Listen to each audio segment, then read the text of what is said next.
I'm Steve Johnson, News Director of theDove TV. Watch more videos from the Dove Newsroom at theDove.us.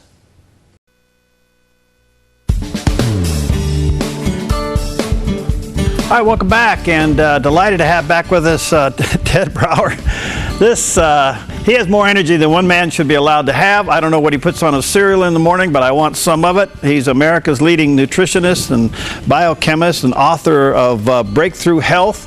You can go to his website, bodybyted.com. And we want to talk about something that's very much in the news today, as we've heard about gender transition, but in particular, chemical gender manipulation. Oh, really? Hey, Ted, good to see you, man. How are you? Hey, Perry, I'm doing great. Good to be back on with you guys again. We're going to talk about that today, but, there's some other stuff out there, too, we're going to talk about. We've had a lot of doctors that have dropped dead down here suddenly have departed the planet, and some of the research they were working on with autism and a compound called GCMAF is pretty interesting, because these guys were actually finding a way to combat autism, heart disease, and diabetes without the use of drugs. And suddenly a whole group of them that were working on this have departed the planet. And so we can talk about that some too, because that's a really interesting topic, and it's all on what's going on with the vaccines, what's in the vaccines, and what's called a macrophage, or that's a little vacuum cleaner in the body that cleans up cancer and virus cells. And apparently there's something in the virus, something in these immunizations or being introduced somehow into the body. We don't know how. Apparently these guys have figured out. It's called nagalase. And nagalase strips off the vitamin D receptor sites on the macrophage, rendering the macrophages useless, which causes what's called a cytokine storm, which is causing encephalitic screams in these young infants and brain damage in these infants, and some people believe linking it to autism. And so that's a pretty interesting topic. If you want to cover some of that, I can make it really, really simple. What it is, a macrophage is a garbage disposal, a vacuum cleaner, so to speak, in the cell. And what happens, it has to have a certain adapter to it, which allows vitamin D to attach to it. And if the vitamin D can't attach to it, that macrophage can't work, and the vitamin D can't be utilized. And it causes what's called a cytokine storm, where that vacuum cleaner starts running in reverse, starts blowing about a bunch of chemical messengers out, which causes massive inflammation.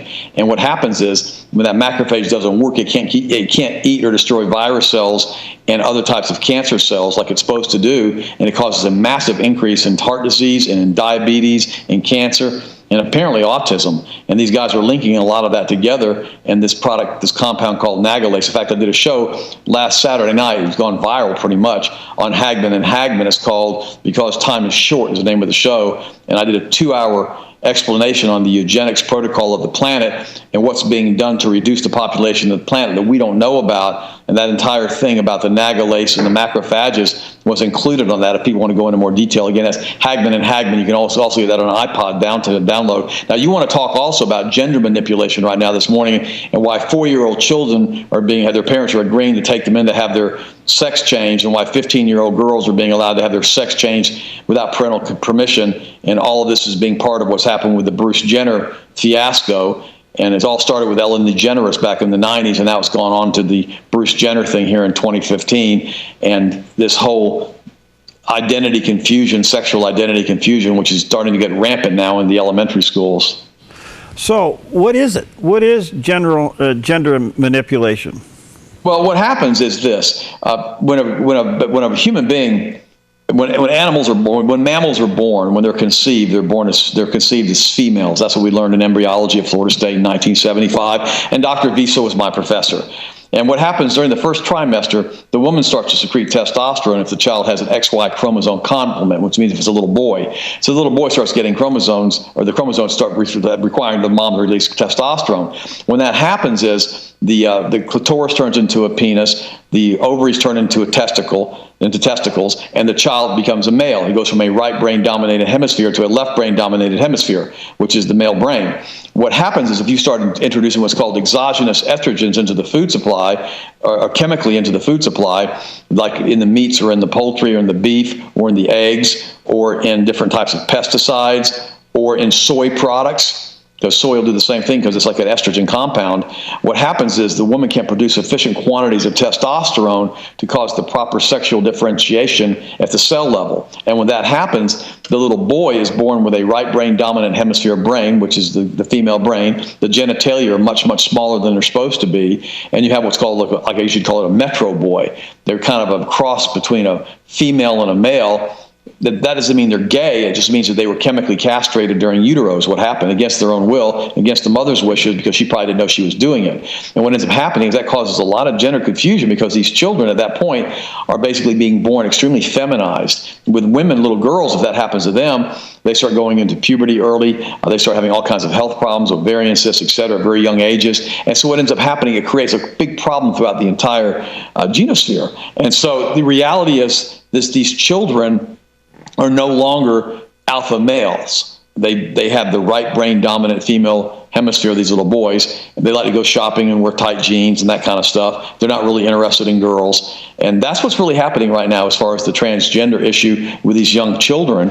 It's basically these children, again, I'm going to repeat it, are being chemically castrated in utero against their mother's knowledge and, of course, against that child's wishes, because that child had no say-so in any of this. And this goes on throughout the entire spectrum of all the different foods, all the different chemicals. And then we have the whole problem with the GMOs. The GMOs cause a complete change in the epigenetics of the body.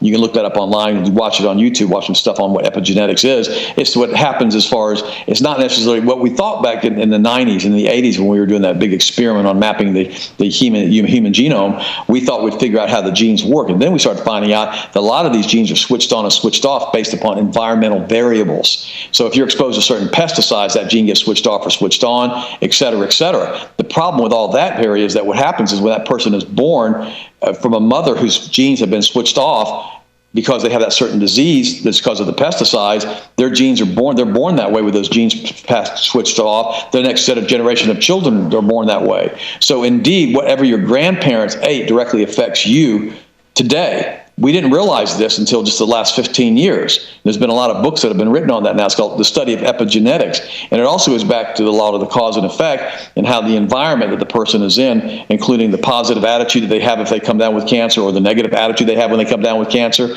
affects the epigenetics of the cell and what turns off and what turns on. It's kind of like when Jesus went into his own hometown, he could do no miracles there because of their lack of faith or lack of belief. In other words, he was in such a negative energy field around these people that were in his own hometown that he didn't do any miracles there. The same thing is true. If you're around people that think you're going to die, if you have cancer and everybody around you keeps telling you that you're going to die, you're going to die, you're going to die, chances are you're probably going to die. And see, that's what people don't understand, is the positive belief that we have directly controls the turning and turning off of certain genes in our body.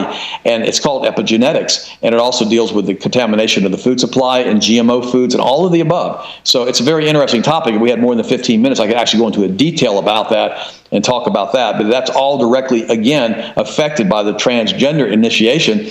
When you start giving these little boys high amounts of estrogen in utero, it affects that generation, the next generation, the next generation, the next generation, all the way down.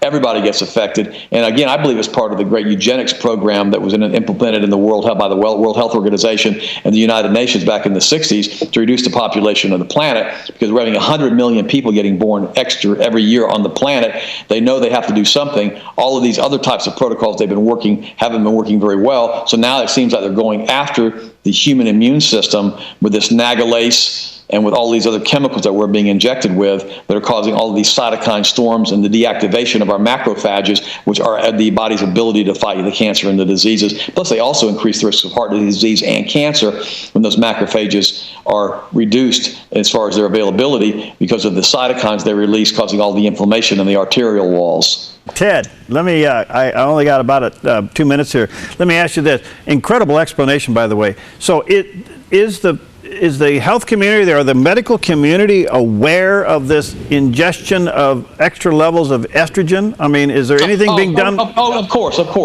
Yes, Perry. We've known that for many, many generations.